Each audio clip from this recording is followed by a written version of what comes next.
ಶ್ರೀಮದ್ ಭಾಗವತಂ ಮೊದಲನೇ ಸ್ಕಂದ ಮೊದಲನೇ ಅಧ್ಯಾಯ 22ನೇ ಶ್ಲೋಕ. ತ್ವಾಂನಃ ಸಂದರ್ಶಿತೋ ದಾತ್ರ ದುಸ್ತರಾಂ ನಿಸ್ತೀರ್ಥಸ್ತಂ ಕಲಿಂ ಸತ್ವಾ ಹರಂ ಪುಂಸಾಂ ಕರ್ಣಧಾರ ಇವಾರಣಂ. ಅನುವಾದ: ನಾವು ದೈವ ಇಚ್ಛೆಯಿಂದ ಸೌಜನ್ಯ ಮೂರ್ತಿಯಾದ ತಮ್ಮನ್ನು ಇಲ್ಲಿ ಭೇಟಿ ಮಾಡಿದ್ದೇವೆ. ಮಾನವನ ಸಕಲ ಸದ್ಗುಣಗಳನ್ನು ನಾಶಗೊಳಿಸುವ ದುಸ್ತರವಾದ ಕಲಿಯುಗ ಎಂಬ ಸಮುದ್ರವನ್ನು ದಾಟಲು ಇಚ್ಛಿಸುವವರ ನೌಕೆಗೆ ನಾವು ತಮ್ಮನ್ನು ನೌಕಾಧಿಪತಿಯಾಗಿ ಅಂಗೀಕರಿಸುತ್ತೇವೆ. ಭಾವಾರ್ಥ: by his divine grace AC Bhaktivedanta Swami Srila Prabhupada ಕಿ ಜೈ. ಕಲಿಯುಗವು ಮಾನವರಿಗೆ ಬಲು ಅಪಾಯಕಾರಿ. ಯಾಕಂದ್ರೆ ಈ ದ್ವಾಪರ ಯುಗದ ಎಂಡಲ್ಲಿ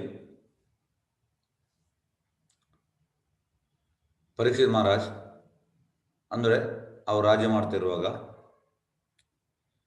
ಈ 4 ಕೆಟ್ಟದ್ದು ಯಾವುದಿಲ್ಲ ಅಂತ. ಯಾವುದು? ಮದ್ಯಪಾನ, ಮತ್ತೆ ಮದ್ಯಪಾನ ಸೇವೆ ಮಾಡುವಂಥದ್ದು, ಅನೈತಿಕ ಸ್ತ್ರೀ, ಮತ್ತೆ ಪ್ರಾಣಿ ಹತ್ಯೆ, ಮತ್ತೆ ಜೂಜು, ಇದು ಯಾವುದಿರಲಿಲ್ಲ ಅಂತ. ಕಲಿಯುಗ ಸ್ಟಾರ್ಟ್ ಆಗುವಾಗ ಇದೆಲ್ಲ ಸ್ಟಾರ್ಟ್ ಆಯ್ತು. ಹಾಗಾಗಿ ಕಲಿಯುಗ ಎಷ್ಟು ವರ್ಸ್ಟ್ ಅಂತ ನೀವು ಎಣಿಸಿ. ಸತ್ಯಯುಗ, ತ್ರೇತಯುಗ ಮತ್ತು ದ್ವಾಪರ ಯುಗದಲ್ಲಿ ಅಂತೂ ಫುಲ್ ಸತ್ಯ ಹೇಳುವಂತ ಇದ್ದದ್ದು. ತ್ರೇತಯುಗ ಮತ್ತು ದ್ವಾಪರ ಯುಗ ತುಂಬ ಬೆಟರ್. ಆದರೆ ಕಲಿಯುಗ ವರ್ಸ್ಟ್ ಅಂದರೆ ಇದೇ ಇರುವಂಥದ್ದು. ಎಲ್ಲಿ ನೋಡಿದ್ರು ಈ 4 ಉಂಟು. ಹಾಗಾಗಿ ಆತ್ಮಸಾಕ್ಷಾತ್ಕಾರ ತುಂಬ ಕಷ್ಟ. ಕಲಿಯುಗ ಮಾನವರಿಗೆ ಬಲು ಅಪಾಯಕಾರಿ. ಮಾನವ ಜನ್ಮ ಇರುವುದು ಕೇವಲ ಆತ್ಮಸಾಕ್ಷಾತ್ಕಾರಕ್ಕಾಗಿ. ಆದರೆ ಕಲಿಯುಗದ ಜನರಿಗೆ ಅದು ಗೊತ್ತಿಲ್ಲ. ಆದರೆ ಈ ಅಪಾಯಕಾರಿ ಯುಗದಿಂದ ಜನರು ಜೀವನದ ಈ ಧ್ಯೇಯವನ್ನು ಸಂಪೂರ್ಣವಾಗಿ ಮರೆತಿದ್ದಾರೆ. ನೀವು ಹೋಗಿ ಯಾರಾದ್ರೂ ಹೋಗಿ ನೀವು ಆತ್ಮಸಾಕ್ಷಾತ್ಕಾರ ಹೇಳಿದರೆ ಅವ್ರು ಹೇಳ್ತಾರೆ ಅವನಿಗೆ ಹುಚ್ಚು. ಯಾಕೆಂದರೆ ಇದು ನನ್ನ ಸಣ್ಣ ಒಂದು ಉದಾಹರಣೆ. 2013 ನನಗೆ ಉಡುಪಿಗೆ ಹೋಗ್ಲಿತ್ತು. ಹಾಗೆ ನಾನು ಬಸ್ಸಲ್ಲಿ ಹೋದೆ. ಬೈಕನ್ನು ಒಂದು ಕಡೆ ಇಟ್ಟು ಬಸ್ಸಲ್ಲಿ ಹೋದೆ. ಬಸ್ಸಲ್ಲಿ ಹೋಗುವಾಗ 1 ಗಂಟೆ ಉಂಟಾಗ ಜಪ ಮಾಡುವಂತ ಆಯಿತು. ಹಾಗೆ ಜಪ ಮಾಡ್ತಾ ಇದ್ದೇನೆ. ಇದು ಸಂಜೆ ಹೊತ್ತಿಗೆ, ಸಂಜೆ ಅಂದರೆ ಶಾಲಾ ಕಾಲೇಜ್ ಬಿಡೋ ಟೈಮ್. ಯಂಗ್ ಅಂದರೆ ತುಂಬ ಕಾಲೇಜ್ ಸ್ಟೂಡೆಂಟ್ಸ್, ಒಂದು ಫಸ್ಟ್ ಇಯರ್ ಡಿಗ್ರಿ ಆಗಿರಬೇಕೇನೋ ಒಂದು ಗ್ರೂಪ್ ಇತ್ತು. ಕಂಡಕ್ಟರ್ ಹತ್ರ ಅವ್ರು ಕ್ಲೋಸ್ ಇದ್ರು. ನಾನು ಜಪ ಮಾಡ್ತಿದ್ದೆ. ಜಪ ಮಾಡುವಾಗ ಅವ್ರು ಹೇಳಿದ್ರು ಅವನಿಗೆ ಹುಚ್ಚು. ಆಗ ಕಂಡಕ್ಟರ್ ಬಂದ. ಅವ್ರು ಎಣಿಸಿ ನನಗೆ ತುಳು ಭಾಷೆ ಬರೋದಿಲ್ಲ, ನಾನು ಕೂಡ ಲೋಕಲ್ ಅಂತ ಅವ್ರಿಗೆ ಗೊತ್ತಿಲ್ಲ. ಹಾಗಾಗಿ ತುಳುವಲ್ಲಿ ಮಾತಾಡ್ತಿದ್ದಾರೆ. ಹಾಗೆ ಅವ್ರು ಹೇಳುದು, ಕಂಡಕ್ಟರ್ ಕೂಡ ಅವ್ರಿಗೆ ಬಂದ, ಅವ ಹೋಗಿದ್ದಾನ ಮೆಂಟಲ್ ಅಂತ ಹೇಳ್ತಾರೆ. ಮತ್ತು ಅವರೆಲ್ಲ, ನಾನು ಸುಮ್ಮನೆ ಅದನ್ನು ಕೇಳಿದಾಗೆ ಮಾಡಿದೆ. ಯಾಕೆಂದರೆ ನಾವು ಮಾತ್ರ ಸುಮ್ಮನೆ ಯಾಕೆ ಕೆಸರಿಗೆ ಕಲ್ಲು ಬಿಸಾಡಿದ ನಮಗೆ. ಹಾಗಾಗಿ ಅಲ್ಲಿ ತನಕ ನನ್ನ ಬಗ್ಗೆ ಮಾತಾಡ್ತಿದ್ದಾರೆ ಅವರ. ಆದರೆ ಪ್ರಭುಪಾದ ಎಂತ ಹೇಳ್ತಾರೆ ಅಂದರೆ, ಈ ಜಗಾಯಿ ಎಂತ ಮಾಡ್ತಾನೆ, ನಿತ್ಯಾನಂದ ಪ್ರಭುಗೆ ಕಲ್ಲು ಬಿಸಾಡ್ತಾನೆ. ಕಲ್ಲು ಬಿಸಾಡೋ ಮುಂಚೆ ನಿತ್ಯಾನಂದ ಪ್ರಭು ಹರೇ ಕೃಷ್ಣ ಕೀರ್ತನ ಮಾಡ್ತಿದ್ದಾರೆ. ಆಗ ಜಗಾಯಿ ಮದೆ ಹರೇ ಕೃಷ್ಣ ಹರೇ ಕೃಷ್ಣ ಹರೇ ಕೃಷ್ಣ ಹೀಗೆ ಕುಡಿದೆಲ್ಲ ಅವ್ರ ಹೇಳ್ತಾ ಇದ್ದಾರೆ, ಅಂದ್ರೆ ತಮಾಷೆಯಾಗಿ. ಪ್ರಭುಪಾದಲ್ಲಿ ಹೇಳ್ತಾರೆ ಅದು ಕೂಡ ಪ್ರಯೋಜನ ಉಂಟಂತೆ. ಹಾಗೆ ಅವರ ಬಾಯಲ್ಲಿ ನನ್ನ ಬಗ್ಗೆ ಕೃಷ್ಣ 2 ಮಾತು ಅಂತಲ್ಲ, ಅದು ಕೂಡ ಪ್ರಯೋಜನ ಉಂಟು. ಹಾಗಾಗಿ ಲಾಸ್ ಇಲ್ಲ. ಆದರೆ ಅವರಿಗೆ ಜೀವನದ ಧ್ಯೇಯ ಗೊತ್ತಿಲ್ಲ. ಅವ್ರು ಎಂತ ಎಣಿಸುದು ನಾನು ಹುಚ್ಚ ಅಂತ. ಆದರೆ ಇಂಡೈರೆಕ್ಟ್ಲಿ ಯಾರು ಹುಚ್ಚರು? ಶಾಸ್ತ್ರ ಹೇಳ್ತಾರೆ ಅವರು ಹುಚ್ಚಾರ ಅಂತ. ಆದರೆ ಜನ ಎಣಿಸೋದು ನಾವು ಹುಚ್ಚಾರ ಅಂತ. ಈ ರೀತಿ ಉಂಟು ಜೀವಿತಾವಧಿ. ಆದರೆ ಈ ಅಪಕಾರಿ ಯುಗದಲ್ಲಿ ಜನರು ಜೀವನದ ಧ್ಯೇಯವನ್ನು ಸಂಪೂರ್ಣವಾಗಿ ಮರೆತಿದ್ದಾರೆ. ಈ ಯುಗದಲ್ಲಿ ಜೀವಿತಾವಧಿ ಕ್ರಮೇಣ ಕಡಿಮೆ ಆಗುತ್ತದೆ. ಅಂದರೆ ಇದು 12ನೇ ಸ್ಕಂದದಲ್ಲಿ ಉಂಟು. ಕಲಿಯುಗದ ಎಲ್ಲ ಡೀಟೇಲ್ಸ್ ಕಡಿಮೆ ಆಗ್ತದೆ. ಜನರು ಕ್ರಮೇಣ ತಮ್ಮ ಜ್ಞಾಪಕ ಶಕ್ತಿಯನ್ನು ಕಳೆದುಕೊಳ್ಳುತ್ತಾರೆ. ಅಂದರೆ ಇದು ಸಿಂಪ್ಟಮ್ಸ್. ಯಾಕೆಂದರೆ ಯಾರಿಗೂ ನೆನಪಿರುವುದಿಲ್ಲ. ಈ ಭಾಗವತಂ ಹೇಳುವಾಗ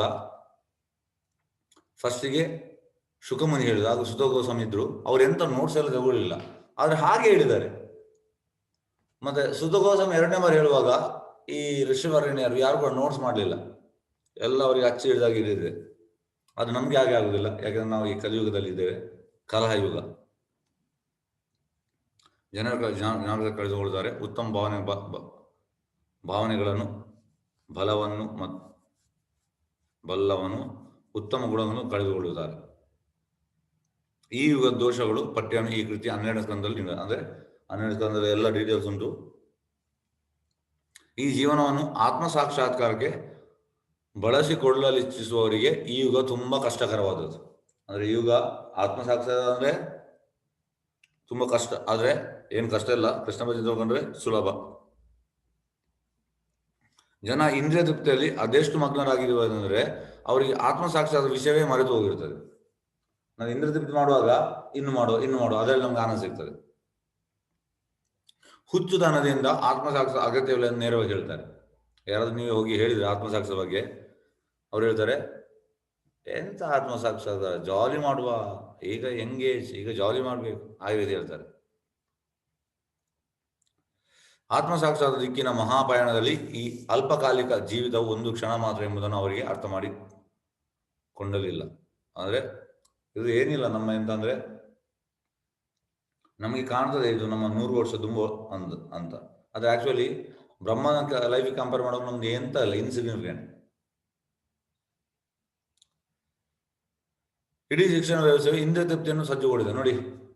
ಈಗ ಸೋಕಾಲ್ ಎಜುಕೇಶನ್, ಮಕ್ಕಳನ್ನು ಫಸ್ಟಿಗೆ ಬೇಬಿ ಸಿಟ್ಟಿಂಗ್, ಮತ್ತೆ ನರ್ಸರಿ, ಮತ್ತೆ LKG UKG, ಮತ್ತೆ ಪ್ರೈಮರಿ, ಮತ್ತೆ ಹೈಸ್ಕೂಲ್, ಮತ್ತೆ PUC, ಮತ್ತೆ ಬೇರೆ ರೀತಿ ಯಾವುದು ಇಂಜಿನಿಯರಿಂಗ್, ಡಾಕ್ಟರ್, ಡಿಗ್ರಿ, ಈ ರೀತಿ ಎಲ್ಲ ಉಂಟು. ಆದರೆ ಎಲ್ಲವೂ ಇಂದ್ರಿಯ ತೃಪ್ತಿಯೇ ನೋಡಿ. ಪ್ರಭುಪಾದ ಹೇಗೆ ಹೇಳ್ತಾರೆ, ಇಡೀ ಶಿಕ್ಷಣ ವ್ಯವಸ್ಥೆ ಇಂದ್ರಿಯ ತೃಪ್ತಿಯತ್ತ ಸಜ್ಜುಗೊಂಡಿದೆ. ಅಂದ್ರೇನೆ ಪ್ರಭುಪಾದ ಹೇಳ್ತಾರೆ, this education system is making people out to become polished animal, not polished human being, polished animal. After coming back from education, he becomes another animal ಅಂತ ಪ್ರಭುಪಾದ ಹೇಳ್ತಾರೆ. ಯಾಕಂದ್ರೆ ಆ ಪ್ರಾಣಿಗಳ ಇದನ್ನೇ ಕಲಿಯುವಂಥದ್ದು. ಎಂತ ಆಹಾರ, ನಿದ್ರೆ, ಭಯ, ಮೈಥುನ, ಹೇಗೆ ಒಳ್ಳೆಯದಾಗಿ ತಿನ್ನುವಂಥದ್ದು, ಆಹಾರ, ನಿದ್ರೆ, ಹೇಗೆ ಒಳ್ಳೆ ಮಲಗುವಂಥದ್ದು, ತಿನ್ಲಿಕ್ಕೆ ಅಂದ್ರೆ ತಿನ್ನುವುದಂದ್ರೆ ಒಳ್ಳೆ ಕ್ವಾಲಿಟಿ ತಿನ್ನುವಂಥದ್ದು, ಮಲಗುವುದು ಒಳ್ಳೆ ಬೆಡ್ಡಲ್ಲಿ ಮಲಗುವಂಥದ್ದು, ಒಳ್ಳೆ ಮನೆಯಲ್ಲಿ ಮಲಗುವಂಥದ್ದು, ಮೈಥುನ ಒಳ್ಳೆ ಸೆಕ್ಸ್ ಮಾಡುವಂಥದ್ದು, ಮತ್ತೆ ಆಹಾರ, ನಿದ್ರೆ, ಭಯ ಅಂದ್ರೆ ಕೂಡಿ ಇಡುವಂಥದ್ದು ಫ್ಯಾಮಿಲಿಗೆ. ಇದನ್ನೇ ಮಾಡ್ತಿದ್ದಾರೆ. ಎಜುಕೇಶನ್ ಹೊರಗೆ ಬಂದು ಮಾಡುವಂಥದ್ದು ಇದೆ. ಪ್ರಭುಪಾದ ಹೇಳ್ತಾರೆ ಪ್ರಾಣಿಗಳು ಕೂಡ ಮಾಡ್ತದೆ. ವಿವೇಕಶಾಲಿಗಳು ಯೋಚಿಸಿದಲ್ಲಿ ಈ ಯುಗದ ಮಕ್ಕಳನ್ನು ಉದ್ದೇಶಪೂರ್ವವಾಗಿ ಶಿಕ್ಷಣ ಎಂಬ ವಧಸ್ಥಾನಕ್ಕೆ ಕಳಿಸಲಾಗುತ್ತದೆ. ನೋಡಿ, ಪ್ರಭುಪಾದ ಸ್ಟ್ರಾಂಗ್ ವರ್ಡ್ ಯೂಸ್ ಮಾಡಿದ್ದಾರೆ. ನಾವು ಎಂತ ಎಜುಕೇಶನ್ ಹೋಗ್ತದೆ ಅದು ವಧಸ್ಥಾನ, ಶಿಕ್ಷಣ ಅಲ್ಲ ಎಂಬುದು ಅವರ ಅರಿವಿಗೆ ಬರುತ್ತದೆ. ಆದ್ದರಿಂದ ವಿವೇಕಶಾಲಿ ಜನರು ಈ ಯುಗದ ಬಗ್ಗೆ ಎಚ್ಚರಿಕೆಯಿಂದಿರಬೇಕು. ಕಲಿಯುಗ ಎಂಬ ಅಪಾಯಕಾರಿ ಸಮುದ್ರವನ್ನು ದಾಟುವ ಅವರ ಇಚ್ಛೆಯಾದಲ್ಲಿ ಅವರೆಲ್ಲರೂ ನೈಮಿಷಾರಣ್ಯ ಋಷಿಗಳ ಮಾರ್ಗವನ್ನು ಅನುಸರಿಸಬೇಕು. ನಮ್ಗೆ ಈ ಅಪಾಯವಾದ ಒಂದು ಎಂತ ಹೇಳುದು, ಅಪಾಯಕಾರಿ ಸಮುದ್ರ ದಾಟಬೇಕಿದ್ರೆ ಅಪಾಯಕಾರಿ ಸಮುದ್ರ ಕಲಿಯುಗದ, ನಾವು ನೈಮಿಷಾರಣ್ಯ ಋಷಿಗಳ ಮಾರ್ಗವನ್ನು ಅನುಸರಿಸಬೇಕು. ಹಾಗೂ ಶ್ರೀ ಸೂತ ಮುನಿಗಳನ್ನು ಅಥವಾ ನೈಜ ಪ್ರತಿನಿಧಿಯಿಂದ ಹಡಗಿನ ನೌಕಾಧಿಪತಿಯಾಗಿ ಅಂಗೀಕರಿಸಬೇಕು. ಹಡಗು ಭಗವದ್ಗೀತೆ ಮತ್ತು ಶ್ರೀಮದ್ ಭಾಗವತ ರೂಪದಲ್ಲಿ ಭಗವಾನ್ ಶ್ರೀಕೃಷ್ಣ ತಂದೆ. ನೋಡಿ, ಹಡಗು ಯಾವುದು? ಭಗವದ್ಗೀತೆ ಮತ್ತು ಭಾಗವತ. ನೀವು ಈಗ ಹಡಗಿನ ಹತ್ರ ಬಂದಿದ್ದೀರಿ, ನೀವು ಸೇಫ್ ಆಗಿ ಅದನ್ನು ದಾಟ್ತೀರಿ, ಅದರಲ್ಲಿ ಡೌಟೇ ಇಲ್ಲ. 23ನೇ ಶ್ಲೋಕಕ್ಕೆ ಹೋಗುವ.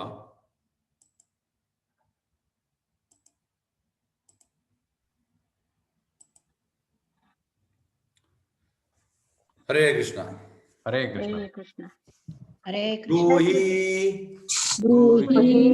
ಯೋಗೇಶ್ವರೇ ಕೃಷ್ಣ.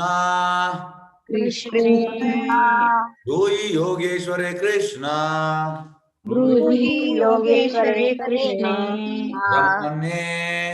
ಬ್ರಹ್ಮಣ್ಯೇ ಧರ್ಮ ವರ್ಮಣಿ. ಬ್ರಹ್ಮಣ್ಯೇ ಧರ್ಮ ವರ್ಮಣಿ. ಸ್ವಾಂ ಕಷ್ಟಾಂ ಅದುನುಪೇತೆ. ಮಧುನುಪೇತೆ ಅಲ್ಲ, ಅದುನುಪೇತೆ. ಕಷ್ಟಾಂ ಆದ್ಮೇಲೆ ಅದುನುಪೇತೆ. ಕಷ್ಟಾಂ ಅದುನುಪೇತೆ.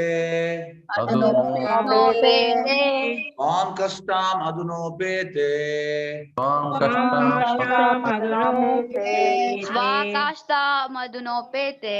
ಧರ್ಮಃ ಕಂ ಶರಣಂ ಶರಣಂ ಗತಾ ಗತಃ ಧರ್ಮಕಂ ಶರಣಂ ಗತಾ ಧರ್ಮಕಂ ಶರಣಂ ಗತಃ. ಕೃಷ್ಣ. ಬ್ರೂಹಿ ಬ್ರೂಹಿ ದಯವಿಟ್ಟು ಹೇಳಿರಿ. ಇದೆಲ್ಲ ಹೇಳಿರಿ. ಯೋಗೀಶ್ವರೇ ಯೋಗೇಶ್ವರೇ ಯೋಗ ಶಕ್ತಿಯ ಒಡೆಯನಾದ ಯೋಗಶಕ್ತಿಯನಾದ ಕೃಷ್ಣೇ ಕೃಷ್ಣೇ ಶ್ರೀಕೃಷ್ಣನು ಶ್ರೀಕೃಷ್ಣನು ಬ್ರಹ್ಮಣ್ಯೇ ಬ್ರಹ್ಮಣ್ಯೇ ಪರಮ ಸತ್ಯನಾದ ಪರಮ ಸತ್ಯನಾದ ಧರ್ಮ ಧರ್ಮ ಧರ್ಮವು ಧರ್ಮವು ವರ್ಮಣಿ ವರ್ಮಣಿ ರಕ್ಷಕನಾದ ರಕ್ಷಕನಾದ ಸ್ವಾಂ ಸ್ವಾಂ ತನ್ನ ತನ್ನ ಕಷ್ಟಾಂ ಕಷ್ಟಾಂ ನಿವಾಸಕ್ಕೆ ನಿವಾಸಕ್ಕೆ ಅಧುನಾ ಅಧುನಾ ಈ ದಿನಗಳಲ್ಲಿ ಈ ದಿನಗಳಲ್ಲಿ ಉಪೇತೆ ಉಪೇತೆ ಹೊರಡು ಹೋಗಿರಲು ಹೊರಟು ಹೋಗಿರಲು ಧರ್ಮ ಧರ್ಮ ಧರ್ಮವು ಧರ್ಮವು ತಂ ಕಂ ಯಾರನ್ನು ಯಾರನ್ನು ಶರಣಂ ಶರಣಂ ಮೊರೆ ಮೊರೆ ಮೋರೆ ಗತಃ ಗತಃ ಹೊಕ್ಕಿದೆ ಹೊಕ್ಕಿದೆ. ಅನುವಾದ. ಪರಮ ಸತ್ಯನಾದ ಎಲ್ಲ ಯೋಗ ಶಕ್ತಿಗಳ ಪ್ರಭುವಾದ ಶ್ರೀಕೃಷ್ಣನು ತನ್ನ ದಿವ್ಯಧಾಮಕ್ಕೆ ತೆರಳಿರುವುದರಿಂದ ಈಗ ಧರ್ಮತತ್ವಗಳು ಯಾರನ್ನು ಆಶ್ರಯಿಸಿವೆ ಎಂಬುದನ್ನು ದಯವಿಟ್ಟು ತಿಳಿಸುವಂತವರಾಗಿ. ಎಸ್. ಪರಮ ಸತ್ಯನಾದ ಪರಮ ಸತ್ಯನಾದ ಎಲ್ಲ ಯೋಗ ಶಕ್ತಿಗಳ ಎಲ್ಲ ಯೋಗಶಕ್ತಿಗಳ ಪ್ರಭುವಾದ ಶ್ರೀಕೃಷ್ಣನು ಪ್ರಭುವಾದ ಶ್ರೀಕೃಷ್ಣನು ತನ್ನ ದಿವ್ಯಧಾಮಕ್ಕೆ ತನ್ನ ದಿವ್ಯಧಾಮಕ್ಕೆ ತೆರಳಿರುವುದರಿಂದ ತೆರಳಿರುವುದರಿಂದ ಈಗ ಧರ್ಮತತ್ವಗಳು ಈಗ ಧರ್ಮತತ್ವಗಳು ಯಾರನ್ನು ಆಶ್ರಯಿಸಿವೆ ಯಾರನ್ನು ಆಶ್ರಯಿಸಿವೆ ಎಂಬುದನ್ನು ದಯವಿಟ್ಟು ತಿಳಿಸುವಂತವರಾಗಿ. ಎಂಬುದನ್ನು ದಯವಿಟ್ಟು ತಿಳಿಸುವಂತವರಾಗಿ.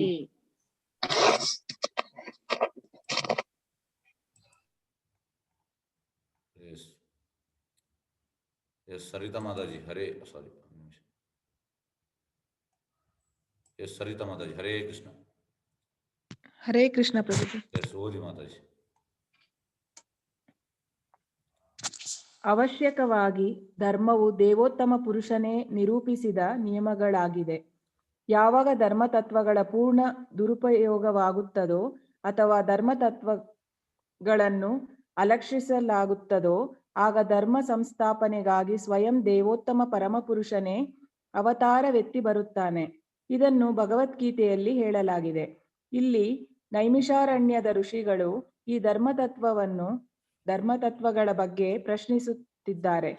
ಈ ಪ್ರಶ್ನೆಗೆ ತದನಂತರ ಉತ್ತರ ನೀಡಲಾಗಿದೆ. ಶ್ರೀಮದ್ ಭಾಗವತವು ದೇವೋತ್ತಮ ಪುರುಷನ ಶಬ್ದ ಪ್ರತಿರೂಪ. ಆದ್ದರಿಂದ ಇದು ಪಾರಮಾರ್ಥಿಕ ಜ್ಞಾನ ಮತ್ತು ಧಾರ್ಮಿಕ ತತ್ವಗಳ ಪರಿಪೂರ್ಣ ಪ್ರತಿನಿಧಿಯಾಗಿದೆ. ಇಲ್ಲಿಗೆ ಶ್ರೀಮದ್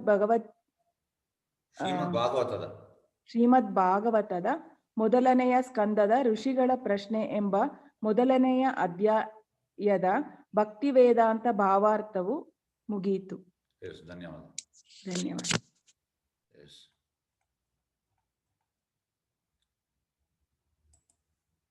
ಓಕೆ.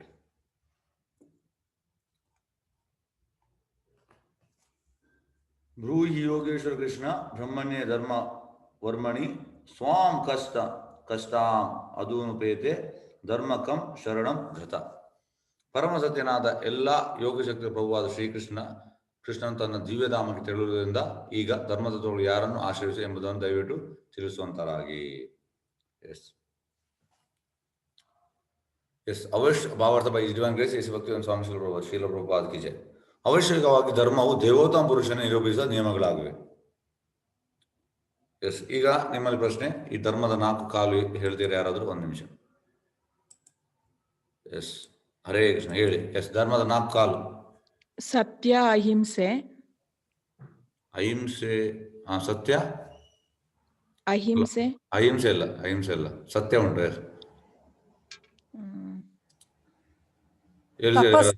ಹಾ ತಪಸ್ಸು ಎಸ್ ಕರೆಕ್ಟ್, ತಪಸ್ ಕರೆಕ್ಟ್. ಎಸ್, ಸತ್ಯ ಕರೆಕ್ಟ್, ತಪಸ್ ಕರೆಕ್ಟ್. ಇನ್ನೆರಡು ದಯೆ ಹಾ ದಯೆ ದಯ ಕರೆಕ್ಟ್, ಎಸ್ ದಯ ಕರೆಕ್ಟ್, ಎಸ್. ಇನ್ನೊಂದು ಪ್ರೇಮ ಹಾ ಪ್ರೇಮ ಪ್ರೇಮ ಅಲ್ಲ, ಧರ್ಮದ ಕಾಲು ಪ್ರೇಮ ಅಲ್ಲ. ಧರ್ಮ ಧರ್ಮ ಅಲ್ಲ, ಧರ್ಮದ 4 ಕಾಲು ಹೇಳಿದೆ ನಾನು. ಸತ್ಯ ಆಯ್ತು, ದಯ ಆಯ್ತು, ತಪಸ್ ಆಯ್ತು. ಇನ್ನೊಂದು ಕಾಲು ನಿಷ್ಠೆ ಹಾ ಸತ್ಯ ಅಲ್ಲ, ಸತ್ಯ ಆಯ್ತಲ್ಲ, ಸತ್ಯ ಆಯ್ತು. ಹಾ ಜ್ಞಾನ ಅಲ್ಲ ನಿಷ್ಠೆ ಪ್ರಭುಜಿ. ನಿಮಗೆ ನಾನು ಇದನ್ನು ಎಷ್ಟು ಬಾರಿ ಹೇಳಿದ್ದೇನೆ ಭಗವದ್ಗೀತೆ ಕ್ಲಾಸಲ್ಲಿ. ಪ್ರಾಮಾಣಿಕತೆ ಅಲ್ಲ ಎಸ್, ಓಕೆ. ಈಗ ನಾನು ಮಾಡ್ತೇನೆ, ಇದು ಹೇಳ್ತೇನೆ. ಓಕೆ, ಭಕ್ತಿ ಅಲ್ಲ ಭಕ್ತಿ ಅಲ್ಲ. ಎಸ್, ನೋಡಿ, ಧರ್ಮದ 4 ಕಾಲು ಯಾವಾಗಲೂ ನಾವು ಹೇಳುವಾಗ ಈ ರೀತಿ ಹೇಳ್ಬೇಕು, ಯಾಕೆಂದ್ರೆ ಅದನ್ನು ಕರೆಕ್ಟ್ ನಮಗೆ ನೆನ್ಪಿಡ್ತದೆ. ಸತ್ಯಯುಗದಲ್ಲಿ 4 ಕಾಲು ಕೂಡ ಇತ್ತು. ಯಾವುದೆಲ್ಲ 4 ಕಾಲು? ಫಸ್ಟ್ ತಪಸ್ಸು, ಎರಡನೇದು ಶುಚಿತ್ವ, ಈಗ ನೀವು ಶುಚಿತ್ವ ಬಿಟ್ರಿ. 3ನೇದು ದಯೆ, 4ನೇದು ಸತ್ಯ. ತಪಸ್ಸು ಅಂದ್ರೆ ಇದಕ್ಕೆ ಹೇಗೆ ಅಂದ್ರೆ ಮದ್ಯಪಾನ ಸೇವನೆ, ಈ ಎಂತ ಹೇಳುದು, ಕುಡಿಯುವಂಥದ್ದು ಮತ್ತೆ ಗಾಂಜಾ, ಇದೆಲ್ಲ ಅದಕ್ಕೆ ಬರ್ತದೆ ತಪಸ್ಸು.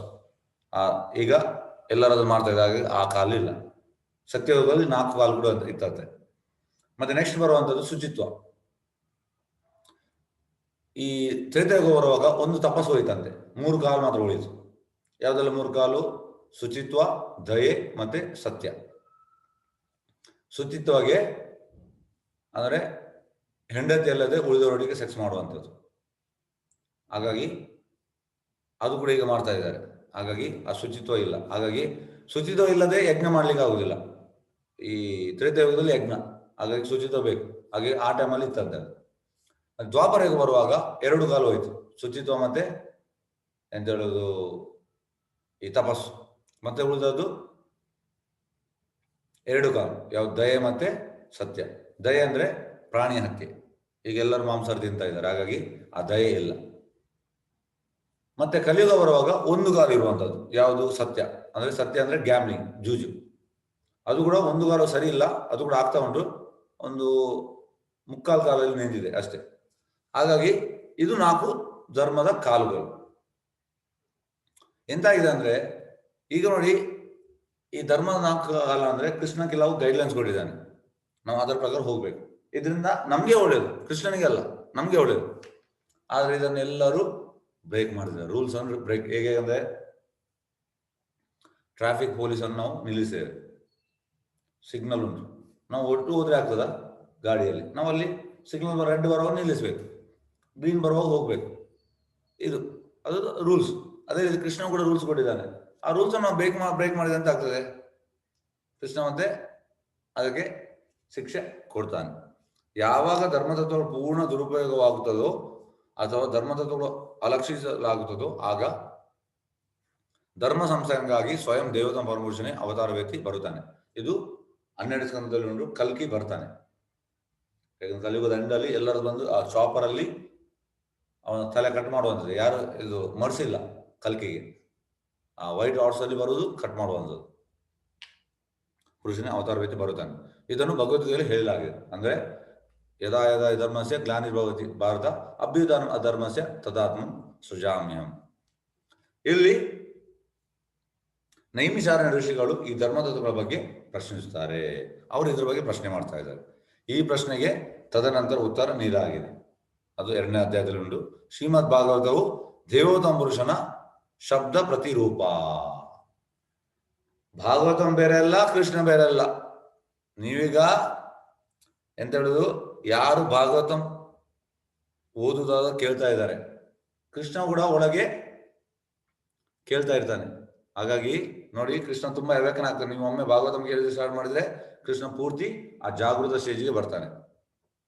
ಆದ್ರಿಂದ ಇದು ಪಾರಮಾರ್ಥಿಕ ಜ್ಞಾನ ಮತ್ತು ಧಾರ್ಮಿಕ ತತ್ವಗಳ ಪರಿಪೂರ್ಣ ಪ್ರತಿನಿಧಿಯಾಗಿದೆ. ಇಲ್ಲಿಗೆ ಶ್ರೀಮದ್ ಭಾಗವತ 1ನೇ ಸ್ಕಂದ ಋಷಿಗಳ ಪ್ರಶ್ನೆ ಎಂಬ 1ನೇ ಅಧ್ಯಾಯ ಭಕ್ತಿವೇದ ಭಾಗವತ ಮುಗಿಯಿತು. ಎಸ್. ವಾಂಛಾಕಲ್ಪತರುಭ್ಯಶ್ಚ ಕೃಪಾ ಸಿಂಧುಭ್ಯಶ್ಚ ಪತ್ತನಾಂ ಪಾವನೇಭ್ಯೋ ವೈಷ್ಣವೇಭ್ಯೋ ನಮೋ ನಮಃ. ಅನಂತ ಕೋಟಿ ವೈಷ್ಣವಂತಿಕೆ ಜೈ. ನಾಮಾಚಾರ್ಯ ಶ್ರೀ ಹರಿದಾಸ್ ಠಾಕೂರ್ ವಿಷಯ. ಹರೇ ಕೃಷ್ಣ. ಧನ್ಯವಾದ ಎಲ್ಲರಿಗೂ. ಹರೇ ಕೃಷ್ಣ ಗುರುಜಿ. ಧನ್ಯವಾದ ಗುರುಜಿ. ಪ್ರಭುಜಿ. ಧನ್ಯವಾದಗಳು. ಹರೇ ಧನ್ಯವಾದ. ಪ್ರಭುಜಿ. ಹರೇ ಕೃಷ್ಣ. ಹರೇ ಕೃಷ್ಣ ಧನ್ಯವಾದ. ಹರೇ ಕೃಷ್ಣ ಹರೇ ಪ್ರಭುಜಿ. ಕಲಿಯುಗದಲ್ಲಿ ಸತ್ಯ ಅಂದ್ರೆ ಸತ್ಯ ಉಳಿದಿದೆ ಅಂತ ಪ್ರಭುಜಿ. ಯಾವುದು ಅಂದ್ರೆ ಕಲಿಯುಗದಲ್ಲಿ ಸತ್ಯ ಅಂದ್ರೆ ಈ ಸತ್ಯ ಉಳಿದಿದೆ ಅಂತನಾ ಪ್ರಭುಜಿ? ಕಲಿಯುಗದಲ್ಲಿ ಸ್ವಲ್ಪ ಉಂಟು, ಇಲ್ಲದ್ರೆ ನಮ್ಗೆ ಈಗ ಬದಲಿಗೆ ಆಗ್ತದೆ. ಈಗ ನೋಡಿ, ಈ ಅಂಗಡಿಗೆ ಹೋಗುವಾಗ ಸ್ವಲ್ಪ ಸತ್ಯ ಹೇಳ್ತಾರೆ, ಯಾವ್ದು ಪರ್ಚೇಸ್ ಮಾಡುವಾಗ ಸತ್ಯ ಸ್ವಲ್ಪ ಉಂಟಂತೆ. ಅಂದ್ರೆ ಈ ವ್ಯವಹಾರದಲ್ಲೆಲ್ಲ ಸ್ವಲ್ಪ ಹೇಳ್ತಾರೆ ಸತ್ಯ, ಅಂದ್ರೆ ಪೂರ್ತಿ ಇಲ್ಲದಿದ್ರು ಕೂಡ ಸ್ವಲ್ಪ ಉಂಟಾನೆ ಸತ್ಯ. ಅದು ಪ್ರಭಾದ ಹಾಗೆ ಹೇಳ್ತಾರೆ. ಹರೇ ಕೃಷ್ಣ. ಹರೇ ಕೃಷ್ಣ. ಹರೇ ಕೃಷ್ಣ. ಗುರುಜಿ ಇದು ತಪಸ್ಸು ಶುಚಿತ್ವ ದಯೆ ಸತ್ಯ, ಅದು ತಪಸ್ಸು ಶುಚಿತ್ವ ದಯೆ ಎಲ್ಲ ಕಲಿಯುಗದಲ್ಲಿ ನಾಶ ಆಯ್ತಂತನ? ಹೌದು ನೋಡಿ, ತಪಸ್ ಅಂದ್ರೆ ಎಲ್ಲರೂ ಈ ಮೊನ್ನೆ ನೋಡಿ ಕೊರೋನಾ ಲಾಕ್ಡೌನ್ ಇತ್ತು ಈ ಮಂಗಳೂರಲ್ಲಿ. ಲಾಕ್ಡೌನ್ ಇರುವಾಗ ಒಮ್ಮೆ ಮೇ 5th ಏನೋ ಓಪನ್ ಮಾಡಿದ್ರು. ಓಪನ್ ಮಾಡುವಾಗ ಈ ಗೌರ್ಮೆಂಟ್ ಫಸ್ಟ್ ಓಪನ್ ಮಾಡಿದ್ದು ಮದ್ಯಪಾನ ಕೇಂದ್ರ. ನಾವು ಅಲ್ಲಿಗೆ ಈ ರೇಷನ್ ತರ್ಲಿಕ್ಕೆ ನಾನು ಹೊರಗೆ ಹೋದೆ. ರೇಷನ್ ಅಂಗಡಿಯಲ್ಲಿ 10 ಮಂದಿ ಇದ್ದಾರೆ, ಇಲ್ಲಿ 250 ಮಂದಿ ಕ್ಯೂ ಅಲ್ಲಿ ಇದ್ದಾರೆ ಮದ್ಯಪಾನ ಇದರಲ್ಲಿ. ನೀವು ಎಣಿಸಿ, ಜನರಿಗೆ ತಿನ್ನುದು ಬೇಕಾ ಅದು ಬೇಕಾ? ಇದು ಎಂತದೆಲ್ಲ ಆಗ್ತದೆ ಹೇಳಿ ಪ್ರಯೋಜನ ಇಲ್ಲ ಮಾತಾಡಿ. ದ್ವಾಪರ ಯುಗದಲ್ಲಿ ಶುಚಿತ್ವ ಕೂಡ ನಾಶ ಆಗಿದ ನೋಡಿ. ಹೇಗಂದ್ರೆ ಅದು ಹೇಗಂದ್ರೆ ಈಗ ನೀವು ಹೇಳುವಾಗ ಅದು ಹೇಗಾಗ್ತದೆ ಅಂದ್ರೆ, ತ್ರೇತಾಯುಗ ಮತ್ತೆ ದ್ವಾಪರ ಯುಗದಲ್ಲಿ 90% ಅದು ಇತ್ತು, 90% ಇತ್ತು, ಗೊತ್ತಾಯ್ತಾ? ಈಗ ಹೇಗಂದ್ರೆ ನೀವು ಈ ದ್ವಾಪರ ಯುಗದಲ್ಲಿ ಎಂಡ್ ಅಲ್ಲಿ ಪರೀಕ್ಷಿತ್ ಮಹಾರಾಜ್ ಅವ್ರು ರೂಲ್ ಮಾಡುವಾಗ ಈ 4 ಯಾವುದೇ ಇರ್ಲಿಲ್ಲ ಅಂತೆ, ಗೊತ್ತಾಯ್ತಾ? ಜಯಲಕ್ಷ್ಮಿ ಮಾತಾಜಿ. ಹಾಗಾಗಿ ಅದು ಹೇಗಂದ್ರೆ ಜನರಲ್ ಪ್ರಿನ್ಸಿಪಲ್ ಬರ್ತದೆ, ಆದ್ರೆ ಮ್ಯಾಕ್ಸಿಮಮ್ ಅದೆಲ್ಲ ಪಾಲನೆ ಹಾಕಿತ್ತು ತ್ರೇತಾಯುಗ ಆಗ್ಲಿ. ಆದ್ರೆ ಕೆಲವು ರಾಕ್ಷಸರು ಇದ್ರು, ಅವ್ರು ಮಾಡ್ತಾ ಇರ್ಲಿಲ್ಲ. ಹೇಗೆಂದ್ರೆ ಈಗ ಕೂಡ ನೋಡಿ ಪ್ರಭುಪಾದ ಹೇಳ್ತಾರೆ, ಆಗ ಸ್ವಲ್ಪ ಮಂದಿ ರಾಕ್ಷಸರಿದ್ರು, ಈಗ ತುಂಬ ಮಂದಿ ರಾಕ್ಷಸರಿದ್ದಾರೆ. ಅಂದ್ರೆ ಅದು ಪರೀಕ್ಷಿತ್ ಮಹಾರಾಜನ ಸಮಯದಲ್ಲಿ. ಅದಕ್ಕಿಂತ ಮೊದಲು ಕೂಡ ಮಾತಾಜಿ ಇದೆಲ್ಲ ಇತ್ತು. ಆದ್ರೆ ಹೇಗಂದ್ರೆ ಕೆಲವರು ಇದನ್ನು ಫಾಲೋ ಮಾಡ್ತಾ ಇರ್ಲಿಲ್ಲ, ಗೊತ್ತಾಯ್ತಾ? ಈಗ ಹಾಗೆಲ್ಲ ಕಲಿಯುಗದಲ್ಲಿ ಮೆಜಾರಿಟಿ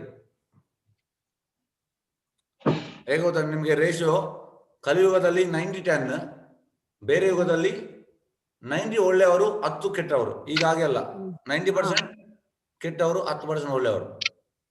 ಗೊತ್ತಾಯ್ತು. ಹರೇ ಕೃಷ್ಣ. ಗೊತ್ತಾಯ್ತು ಗುರುಜಿ. ಹರೇ ಕೃಷ್ಣ. ಧನ್ಯವಾದಗಳು. ಧನ್ಯವಾದ.